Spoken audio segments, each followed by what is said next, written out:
Pelvic inflammatory disease বা PID আসলে কি? একটি নীরব সমস্যা যা নারীর ভবিষ্যৎ বদলে দিতে পারে।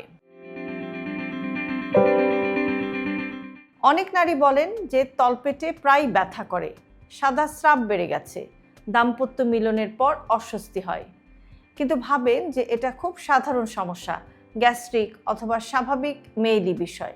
কিন্তু এর পেছনে থাকতে পারে একটি গুরুতর সমস্যা, আর সেটা হচ্ছে পেলভিক ইনফ্লামেটরি ডিজিজ বা পিআইডি।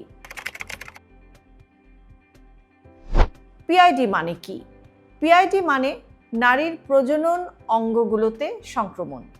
এই সংক্রমণ ছড়াতে পারে ইউটেরাস বা জরায়ু, ডিম্বনালী বা ফেলোপিয়ান টিউব, ডিম্বাশয় বা ওভারি, তলপেটের অভ্যন্তরীণ অংশে। এটাকে অবহেলা করলে ভবিষ্যতে বড় ধরনের ক্ষতি হতে পারে। পিআইডি কেন হয়? সবচেয়ে সাধারণ কারণ হচ্ছে সংক্রমিত জীবাণু।